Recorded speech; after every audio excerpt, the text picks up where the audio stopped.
Welcome to the Copeland Coaching Podcast, where it's all about turning your job search into a slam dunk. Your host is Angela Copeland.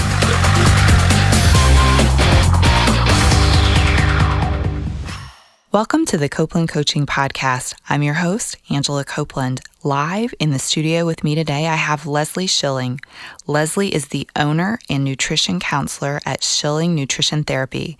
She's been featured in Women's Health, BuzzFeed, and Huffington Post, along with U.S. News and HGTV. She holds the highest U.S. credential for professional sports nutrition and was the sports nutritionist for the 2014-2015 Memphis Grizzlies NBA team. Leslie, thank you for joining me today. Thanks for having me. Well, it's so nice to meet you. I'd mentioned before we started, it's been on my wish list to talk with someone about nutrition. I'm so glad that you're here because it's such an important topic. Thanks. Thank you. Well, so when I first meet with clients in my career coaching business, they usually come in with a concern, and it can be that they feel too old or too young or, too short, or that maybe they didn't finish college. There's a pretty long list. One of the really common ones, though, is that they are worried about their weight, and they're worried that they're not, getting a job interview or they're not getting a job offer because of their weight. If we if we have that fear, what recommendation do you have for us if we are really having these concerns and they're kind of keeping us up at night? Okay, that's a great question, and that's I parallel that with clients in my office. A lot of times the number one goal is my size or weight concerns, and I feel compelled to let people know that there's something called weight stigma and weight bias. And weight stigma and weight bias is when someone, say, an employer or whatever, might judge someone based on their weight or size, and that is so unfortunate. Weight stigma and weight bias is wrong, but it's real, and we can't do much about the other person, but what we can do is recognize it in ourselves. And if someone is really concerned about weight, the first thing I tell them to do is to step away from the scale, step away from the number, and focus on lifestyle behaviors and changes that they really have control over. We don't have control over that person or that employer, but we do have control over if weight truly or size truly is an issue, what can we do to change those lifestyle behaviors that might impact that as a secondary impact. We don't want it to be our primary goal, because it usually backfires for people when changing the number is a primary goal. Right. So recognizing that weight bias and stigma in ourselves is really important. Absolutely. I completely agree. Well, another thing that really impacts us in our careers and day to day is how we physically feel. It can truly impact us if our health is off in some way. If we're trying to improve the way that we feel every day, are there some suggestions that you might give us about a routine in terms of eating that may improve our health? Oh, absolutely. And I jokingly tell my clients that I'm a pathological planner. You don't have to go all spreadsheet and get crazy about your planning, but you absolutely have to plan how you're going to take care of your body.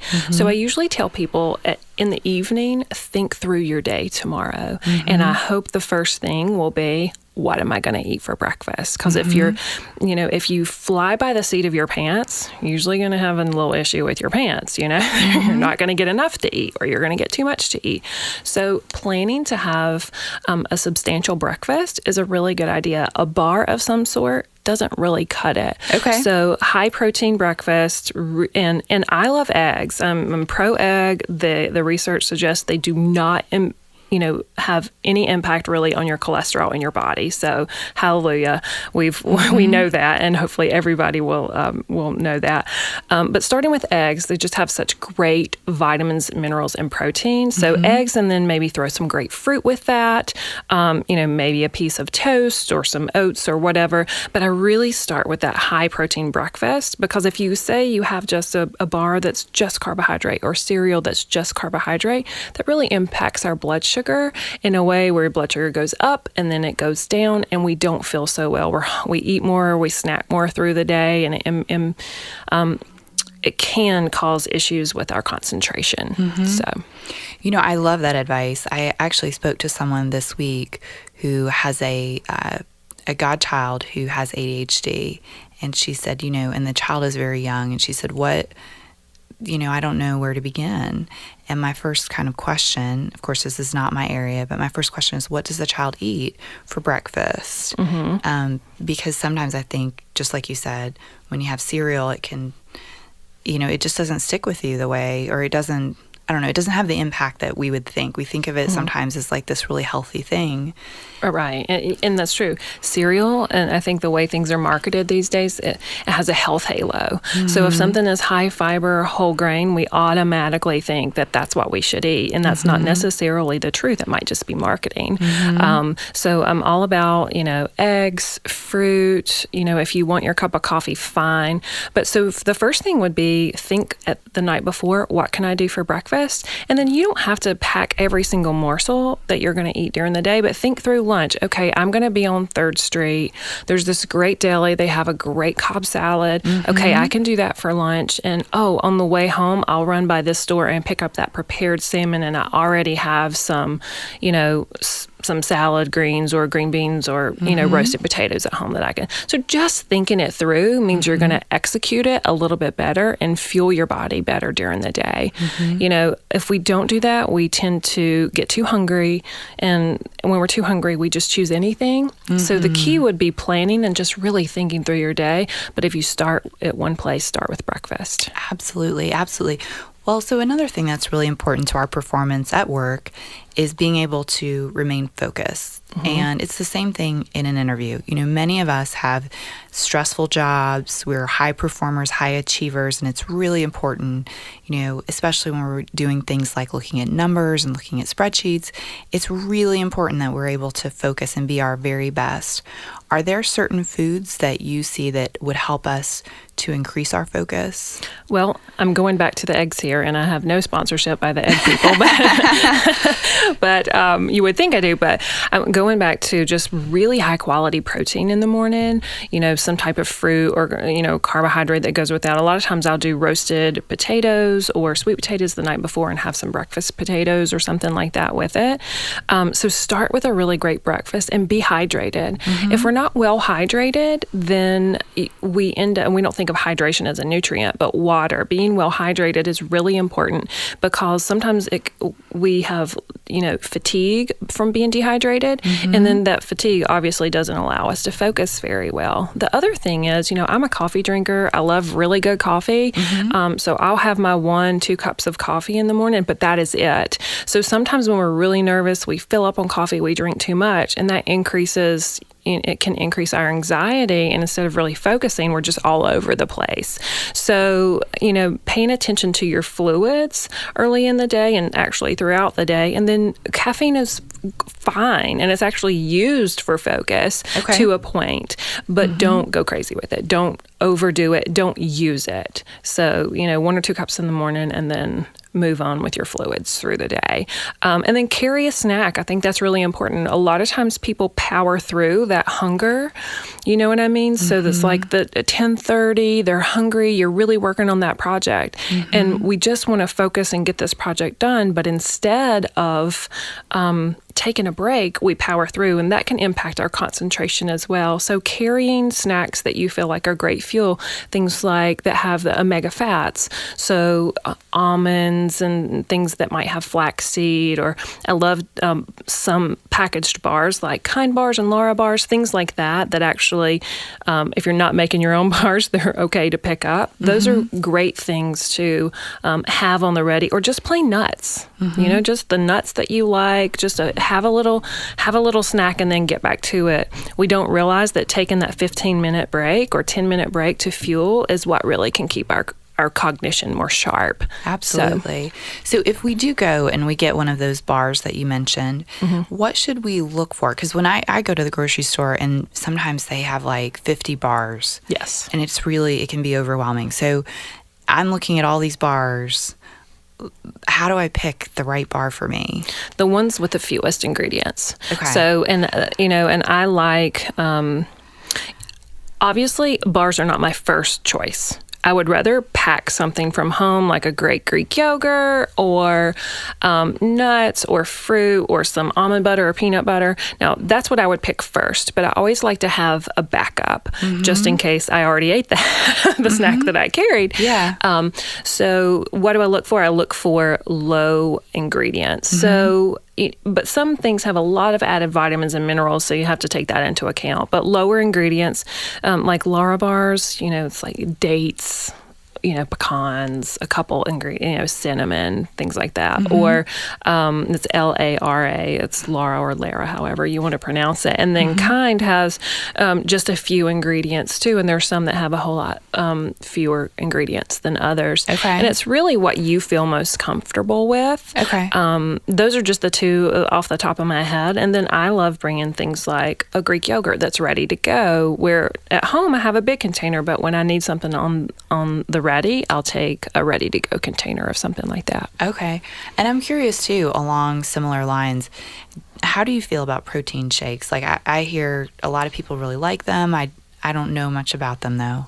I have no issue really with protein shakes. I don't think that someone should drink their meals. I think we have teeth for a reason. I think you should chew your meals. Yeah. But I think using a protein shake, like a whey protein in the afternoon, one study suggests that it actually helps us stay satisfied. So it's helpful for weight management, weight maintenance, and for keeping us hormonally satisfied. Oh, interesting. Yeah. And it also helps us, for me, when I use it, and I actually use protein shakes for myself, I use it like the afternoon snack. I'm in between clients. I really don't have time for that mindful snack that I would really like, gazing out the window at a pond with ducks. That's not really realistic for me. Right. But what I can do is I can drink a shake pretty quickly and leave the office not feeling like I'm over hungry. I can still concentrate.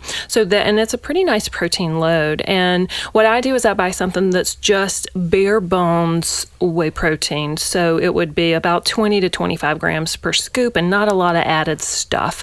I buy a natural product with a decent flavor, and I shake it up. If you make it the night before or the morning of, they taste a lot better. Oh, really? Yeah. So give it some time to let the flavor do its job, and then I drink it in the afternoon. I think they're great, and they're great for post-workout if you were in for muscle recovery. So if that's something that you have time for, of course, let's chew our food first. But if this is what works for you in your 5 minutes between clients, then it's better than nothing, and it's actually a really high quality protein. Oh, that's great. Well, I've got one last question on the drink thing. You mentioned kind of pay attention to your liquids. I know many of us drink a lot of soda, and maybe that's where we get our caffeine. And, we may drink, whether it's diet soda or we may drink the full-on soda, and maybe we drink it throughout the day because it's really helpful to us. What would you say if we came into you and we said, this is what we're doing all day, we're drinking soda? Can you talk about that and what we should know? Well, we have food and beverage for fuel, and then we get to a point where we're using food and beverage as something else. So when we're not using it for hunger or thirst, and a lot of times that's what we do. If you were in my office and you're like, Leslie, I am drinking 6 to 8, sodas a day, regular or diet or whatever, I would ask you what's going on, because there's either some type of compulsion there, or you're not getting enough sleep, or something's going on that makes you feel like you need that many. So that's what I would do. The first thing I would say, I wouldn't say zero, totally cut back all at once, because you'd have a horrific headache if you're using it for caffeine. So I wouldn't do that. If you were in my office, I would say, you know what, let's get, a 12 or 16 ounce bottle of water between every soda that you have. So if you were going from 6, then you're going to 3. So we're going to space that out. My goal would be to help you get off it and to not use it. But that, you can't do that it's not a Band-Aid approach there. It's a gradual transition to come off of that for most people. Some people can just come off of it. But what we do is it gives us these little peaks with caffeine during the day. But what we don't realize is that when there's a peak, there's always a valley. So then we continue to use that instead of, do I need a break? Is it really about I need to step away and take a 10-minute break? Am I overstressed? What's really going on there? So usually that's a red flag that tells me there's something going on that's not just about the soda. Right. So, and not to mention when we have fluid, it doesn't give us the volume or the fullness that food actually does. So if we're drinking regular sodas, that really adds up. So just to keep that in check, start with water spacers and back off on that. And then know that if you have a soda, it should be treated like a snack because it adds that amount of energy to your day. But it's a good idea to also think about, if I'm doing diet soda, that some of those artificial sweeteners, the research is suggesting, might have a negative impact on your gut flora. So, and if you don't have a healthy gut, you don't have a healthy body. Right. So, I mean, it impacts your immune system, your GI health. And some of the studies are telling us that it really impacts, they call your gut kind of the second brain. It can impact us psychologically too. So there's such amazing research going on with the microbiome and just gut bacteria. And I myself love a diet soda every once in a while, but I have backed off on that because I realize the importance of a healthy gut and why risk causing your healthy gut bacteria harm. I'm such a geek, but you got to have healthy guts. No, absolutely. So the one other thing that I think of that's kind of related as well is juice. So, I know growing up, I really thought juice was like the best thing ever. It seems really healthy. How much juice should we be drinking? That's a good question. I prefer, I think it's a good idea to chew your fruit first. So if you can chew it, do it. That's what you should do first. But, there are some 100% juice products out there that have no added sugar. And I think if you want a little bit of that juice flavor, that's fine. But a portion of juice is 4 ounces. Don't pour a 16-ounce juice. That is several servings. So if you want a little bit, then have a little bit and move on and know that it counts as a fruit or it counts as like you were eating. So you actually ate even though you drank something. And then, you can actually get a concentrated amount of vitamin minerals if you're using those juices that are actually, just fruit and no added sugar, but you have to look at the portion there. And sometimes I get bored with water. A lot of people tell me I have so much trouble with hydration because water's boring. And it's not boring to me. I'm used to it, but Memphis also has pretty tasty, good water. If you're in other places, and even with my little girl, I'll put, 1 or 2 tablespoons of juice will give water a totally different flavor. Oh, interesting. So that's a way that you can change the water and incorporate just a little bit without, over portioning, or take that 4 ounces and dilute it in, say, a liter bottle. Okay. No, that's great advice. So on kind of a different topic, on Facebook recently, I keep seeing a ton of these posts that have become really my pet peeve, and I've tried not to say much about it, but they're posts about these diet systems that exist, and a lot of people are posting their before and after pictures, and then they're trying to recruit their friends to join them on this system. I don't know a lot about dieting, so that's why, I'm so happy you're here. Can you tell me a little bit about what's going on with all that? Should we be buying into these products, or what's happening? Well, I share your pet peeve. Okay. One of the things that people, I think, really need to know, if you have searched for diet advice or weight loss or whatever, you were targeted. So, you were targeted on Facebook. So it's important to know that a lot of these things don't randomly pop up on your feed. But the other thing is, people love a quick fix, but there's no such thing. We have to remember that. And back to that whole weight stigma and bias, we use that stuff to kind of promote the diet industry. The diet industry wouldn't be $70 billion a year if it worked. You would do one thing and it would be done.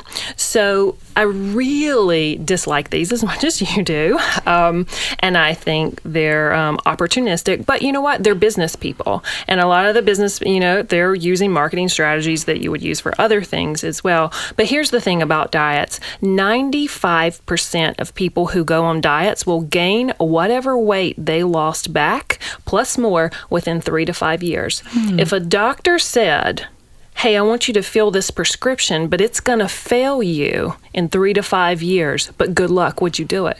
Nobody would do it.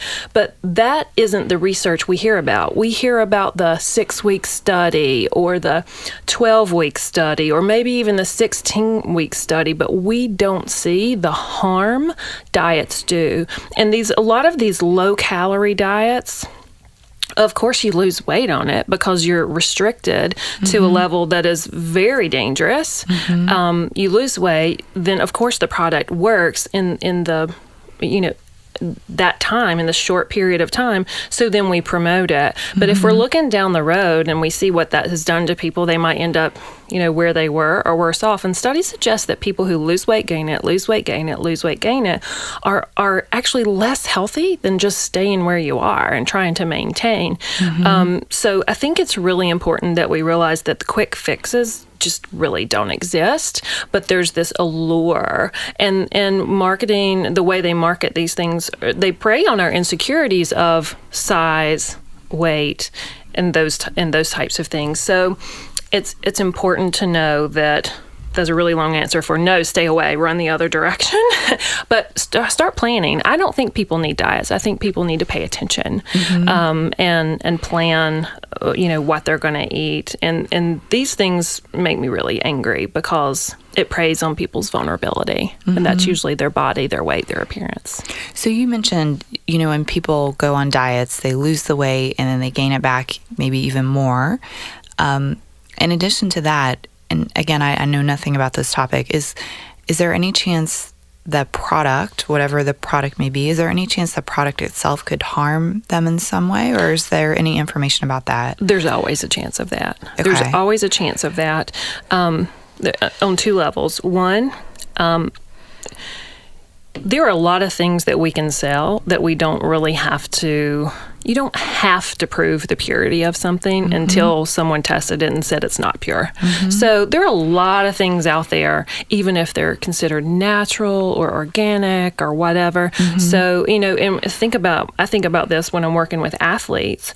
If, say, I'm working with a college athlete who has some type of scholarship, it does not matter whether they knew or not what was in that product, but when they swallowed it, they own it. And it does not matter that the company didn't disclose or had a faulty product. So there's always the chance of that.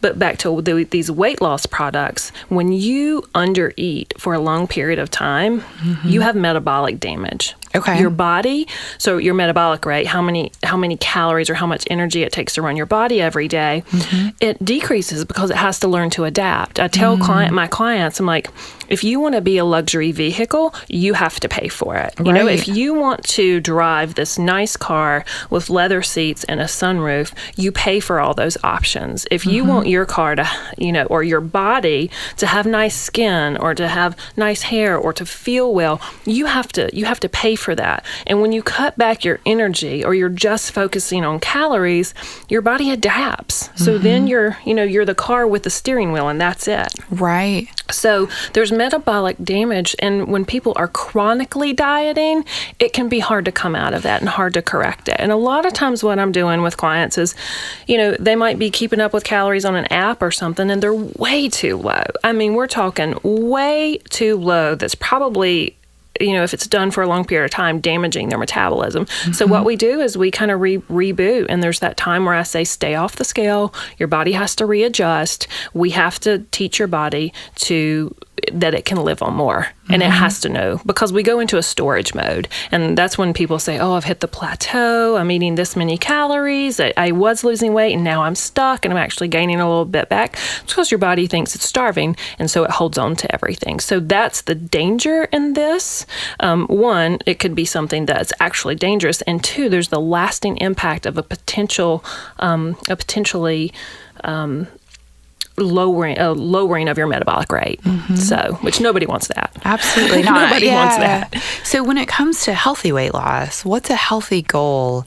Like how many pounds per week, if we're trying to lose weight, would make sense? Well, generally it's half to 1. Half a pound to 1 pound a week. But I'm kind of the anti-diet girl, which means I'm the anti-scale girl. Sure. So what I would say is like, let's pick primary goals that are, I choose to eat 3 vegetables a day, or less restrictive. People are better when they have positive goals versus negative goals. Right. So, think about how your clothes feel. Think about how you feel from an energy standpoint. But it's generally... it's generally half to 1, but there's something called the mindless margin. So it might be getting rid of that 1 soda or 2 sodas that you do per day. So it's mindless. You don't really miss it. When you cut back so much that you miss it, or say 500 calories a day, which all these apps calculate, which is not how your body really works. Your body's not as simple as a math equation. But when we do it like that, it can set us up for binging and overeating. So we really have to be careful with that too. No, that totally makes sense. Well, so one thing that you mentioned a couple of times is that we need to work on planning, and that's going to make a big difference. So, if we go into a big grocery store, for example, there are these really big grocery stores. Do you have recommendations on how to approach the grocery store experience as we're planning and as we're walking through the store? I do this a lot with my clients and college students. Depends on where you are.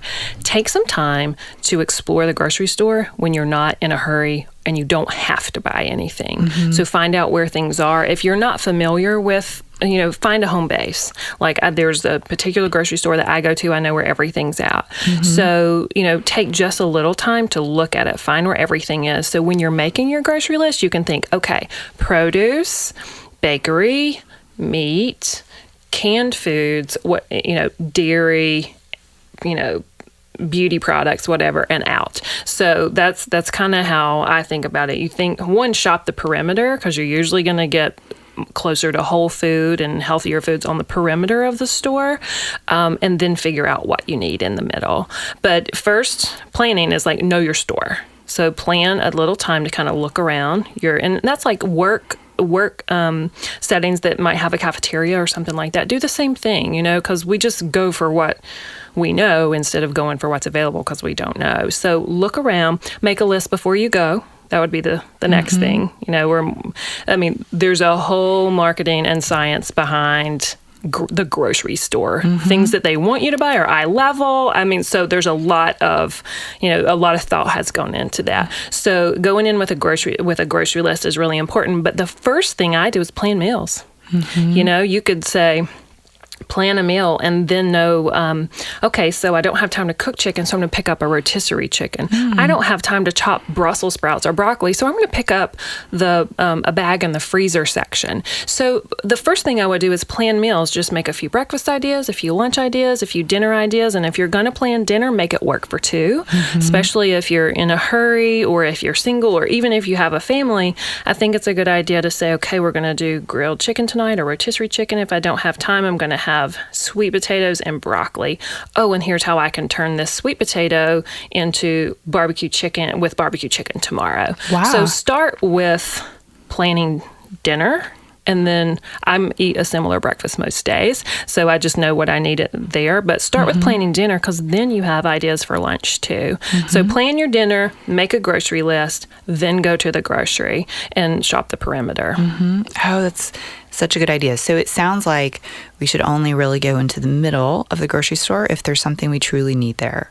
Well, I go into the middle, say I use canned tomatoes. Sure. So maybe and I don't soak beans. So when I make chili, I buy canned beans. So there are some things I just don't do, and I'm totally at peace with that. So it's like find the convenience items that really work for you, because I'm not about, totally making everything from scratch, because I have a work and life too, so I don't do everything from scratch, but get all the whole foods that you can and then balance it with the convenience items that you feel really good about. No, that makes a lot of sense. That's very, very helpful.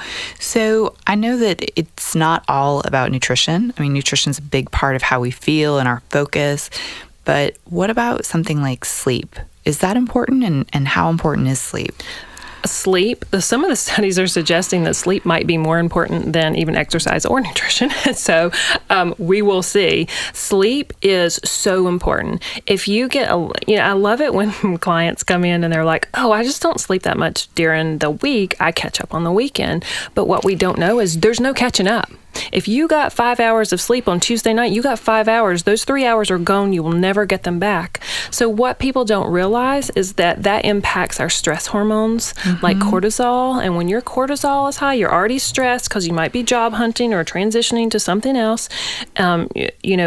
Transitions are huge stress issues, and then you add not sleeping to that, and then you have this huge stress hormone response, which makes weight management and weight loss almost impossible. So sleep is so important. And then the one thing I tell my clients to do too is like 0 screen time 1 hour before bed.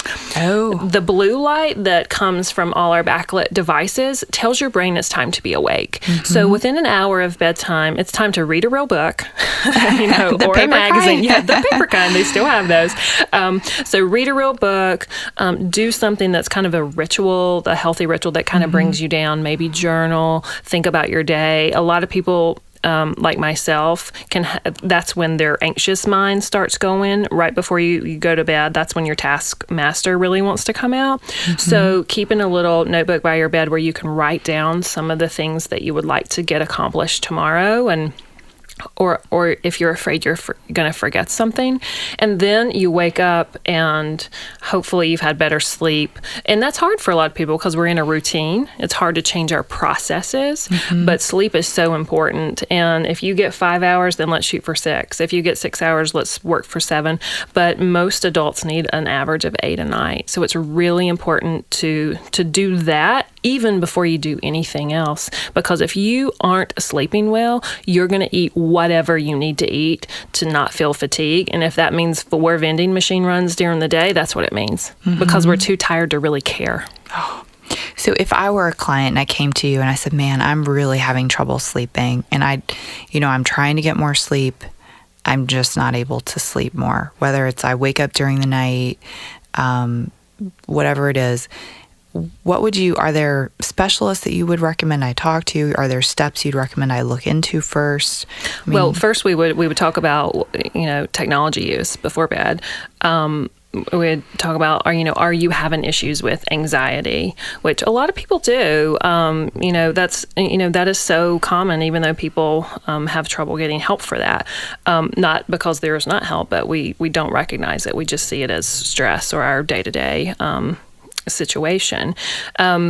So we talk about what are you eating during the day? I mean, a lot of times people will be so busy during the day, they nibble during the day, but then they eat this huge meal at night. So I call that backloading your day. And if you backload your day, I mean, your body is so full of food, and you may have overeaten because you were so hungry, and then you try to go to bed with that. That doesn't make for restful sleep either. So we look at the kind of nutrition behaviors or kind of those self-care behaviors during the day and see what we can do there. But if someone is really having trouble sleeping and there's anxiety issues and they just cannot turn their brain off, I would likely refer them to a mental health professional. And I do that a lot. I think a complete care team is a dietitian, a physician, and a mental health professional, just to help us realize our own tendencies and how we can deal with those to be healthier and have a healthier mental health. And when you are very healthy mentally and you have sleep, you perform better at work. Absolutely. You're going to get better performance reviews. You'll get, you'll be more likely to get like a raise or a promotion, or when you come into work and you're just a disaster because all these things are out of line, it's going to be hard to sort of move up the corporate ladder. Absolutely. So another thing that you talk about a lot on your website is self-care. And I guess I'm interested both to understand what is self-care from your perspective, but also why is it important and why does it fit into this kind of picture of nutrition and sleep? Gotcha. Well, self-care to me is it would be the things or the time you take to feed yourself, whether that's nutritionally or, from a mental health perspective. And unfortunately, right in our society or culture at the moment, self-care has really fallen by the wayside, or how we view self-care. Something that I consider self-care for myself would be having 30 minutes to an hour to read a book that I really want to read. And sometimes we're so busy, we feel like that is, I'm wasting time. And so self-care is really taking time to feed or nourish your physical or mental health or spiritual health. So it's so important because, and I think for women and for men, we think taking time for ourselves is selfish. It's not going to get us ahead, but that is so wrong. When we take that time that we need, like don't eat lunch at your desk while you're doing email, step away, totally step away, or, read a book you want to, or a magazine article that you want to, and totally get that time where you've turned off. It really feeds us in a way where we can come back and be more productive. And so, and I tell clients, when we look at things from a perspective of I choose versus I should, it changes things. Like I choose to go to bed early because I know that it's going to impact my day tomorrow instead of I should go to bed early. Should feels punitive and it feels like someone else is doing that. And I choose kind of self-talk really allows us to have that autonomy that all of us want. That I'm making my own choices for my health, and it's not, the should feels punitive. So I tell my clients to think of it that way. I choose to think through my meals tomorrow because I know how it impacts me in a positive way. I choose to set my workout clothes out tonight because tomorrow I'm more likely to get up and put them on. But if I have to dig for them, I'm not going to. So self-care is so important, and taking time that is, not just nutrition and physical activity, but something that fills you mentally or spiritually or whatever you need. It just allows you to be more productive and more mentally available. If we don't get the time we need, we might pay for it somewhere else, and that might be I have clients, we talk about this all the time, that do the deserve eating or drinking. And so we don't get what we need. We don't get the time off. And so we come home, and today was really hard. I deserve to order a pizza. And you can definitely have pizza in a healthy way, but when you do deserve eating, you're probably not going to eat it so healthfully. Or drinking, like I really need or deserve a glass of wine or a cocktail or a beer or several after a really hard day. So if we don't get what we need in the form of self-care, we will find ways to do that I deserve some other way, which is usually not so healthy and doesn't fare well for our sleep either. So planning time for self-care, I always have clients like, okay, just plan, 2 30-minute blocks this week. And then let's try to, if you want to get up early and read or whatever it might be, or looking at even planning your meals as self-care. So it can be a pain, but look at the benefit of I choose to plan my meals because I feel amazing when I get to Friday and I haven't eaten out 5 times. Right. Yeah. Exactly. Well, another thing you mentioned just then was about exercise. And one thing that I think comes up for some people is, say we exercise a lot and we're going to the gym every day, but we're still having some of these old eating patterns.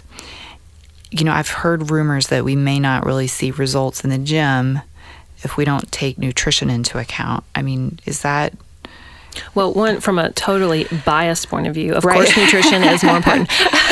But of course, nutrition is more important. And you'll hear people say it's kind of 70-30. 70% is what you put into your body. Okay. And 30% is what you're putting out. So as far as exercise. So what you eat is very, very important, and how you plan for your body. And a lot of times clients come to me and they're like, okay, I'm ready to make a change. So I'm going to do everything. I'm going to exercise. I'm going to eat right. But what happens is that we jump on this all or nothing train and we fall off very quickly. So the first thing I do is like, you know what? Let's normalize your eating pattern. Let's eat breakfast. Let's plan some meals. Let's get some water in you, during the day. And then let's incorporate movement. So really start, let's focus on one thing thing and get it down and get it where it feels really good. And then let's add, you know what, let's go walking twice this week, or let's try this new gym down the road twice this week. But, focus on the one thing that doesn't, totally blow our minds. When people are like, you're not going to give me exercise goals, I'm like, not today. And the reason being is because it's going to be hard enough for you to transition tonight to think about thinking through your food tomorrow and getting breakfast. Let's start there, and then we'll add that exercise piece in. Yeah, it definitely seems like, it could be overwhelming to try to take on all of these changes at one time. So if we find ourselves, if this is kind of, we realize, we don't know a ton about nutrition, and we really like to know more about nutrition, but maybe we didn't learn it growing up from our parents. Where can we start? I mean, where does this information, where is it available? Good information that's not necessarily marketing information. Well, that is such a good question. And that's a hard one for me, because what we're really finding is sometimes the conventional wisdom around nutrition is not always that wise. Okay. So, a lot of the nutrition guidelines and things out there might not be what's best for us, because the research hasn't translated into a guideline yet. So I think that's important for people to know. There's one book that I recommend. It's by a fellow dietitian who lives in New York. Her name is Elisa Zide, and she has a book called Nutrition at Your Fingertips. It's really easy. It's, if you're like, okay, what does fat do in my body? It's there. What does protein do in my body? It's there. So it's just very digestible, super easy book that, that's great. So that's where I would start. Okay. So it's on Kindle, it's paperback, whatever. But that's where I would start. There's a lot of good nutrition information out there, but there's so much more bad nutrition information on the internet. Of course, I'm a little biased. I'm like, I will put out some good nutrition information if you need it. But I think that's a great resource. Yeah. Okay. That's good. Well, so what about, if we were interested to contact someone like you work individually with clients, right? So what happens? Like, say we come in to see you, or maybe we contact you through your website, we make an appointment. How does that work? I mean... Well, an individual appointment with me, a lot of times people come in and they've done this Last Supper eating. I talk about this all the time. They're like, I'm going to see a dietitian, so I'm going to see the dietitian tomorrow, so today I'm going to eat everything. Oh, no way. They do that? Okay. That happens all the time. But luckily, I joke and say I'm not a carrot pusher. If you like carrots, knock yourself out. But I want you to eat the foods that you love and balance it with foods that you need, and I'm going to teach you how to do that. So that first session is really me interviewing you and asking you lots of questions to figure out, what is your nutrition history? Did you grow up restricted as a child? Did you grow up overweight or underweight? What was your relationship with food? Because that plays such a role in how we treat and use food as adults. So I really get a lot of information to see kind of where your mind might be at with food and food behaviors and eating behaviors. And then we talk about, so what are your current patterns? What are your drinking patterns? What's your alcohol use? What's your caffeine use? What does your food look like during the day? What's your work setting? So many people don't realize that the person in the cube next door who said something really annoying to you, that might be the reason that you went to the vending machine and you're eating this. So I figure out if there's an emotional connection for people with food, and then we start with, let's plan some sample menus that are based on foods that you like, and probably incorporating foods that you didn't even know that are probably good for you. And incorporating that, and then really doing some investigation into what those food behaviors are like, and moving you towards your goal. If a goal is like, I weigh 170 and I want to weigh 150, we're going to talk about, one, is that realistic for you? And two, what behaviors really need to be the goal instead of pleasing a scale? Okay. So, and then we, I tend to meet up with people every 3 or 4 weeks, depending on what their issues are. And it can be one-on-one in my office. It can be Skype sessions. It can be anything like that. And I do follow up with people because it takes time. I mean, if you've lived, 10 years as a yo-yo dieter, or someone who just totally didn't look at nutrition at all, it takes a little time to make some behavior changes around that. No, absolutely. Well, we have covered so many different topics today, and so many of them are going to help us, to perform better at work and in interviews. Is there anything we missed that you'd like to share with our listeners? I just think it's important for people to, fuel well so you can be who you are. It's important that you think through, what you're going to put in your body so you can get your best self out. And we don't always make the connection of the foods that we put in or the fuel that we put in or the way we treat ourselves really impacts our performance and our relationships and our families. So that's it. Oh, that's fantastic. Well, thank you so much. I would love to know if anyone's listening who wants to get in touch with you, what is the best way to do it, or to learn more about you and your business, where should we go? LeslieSchilling.com. And that's LeslieSchilling.com. Okay. LeslieSchilling.com. I'm on Twitter at Nutrition Leslie, and Facebook is Nutrition Leslie or Leslie Schilling. You can find me either way. Awesome. And I know, if we go to your website, it's either on your website or on YouTube, but I know that there are some videos that you've put out as well with a lot of really great content. So I hope, that people who are listening will take you up on all of that free information. Yeah, there's meal planning. That's my thing. There's a nice little video on meal planning and how to do that. So. Oh, that's awesome. Well, Leslie, thank you so much for joining me today. Thanks for having me. Well, thanks everyone for listening. Tune in next week for another edition of the Copeland Coaching Podcast. And if you haven't already, please be sure to subscribe or on iTunes or Stitcher so you never miss an episode. Thank you for listening to the Copeland Coaching Podcast today with your host, Angela Copeland. Tune in next time to get more great tips on turning your job search into a slam dunk.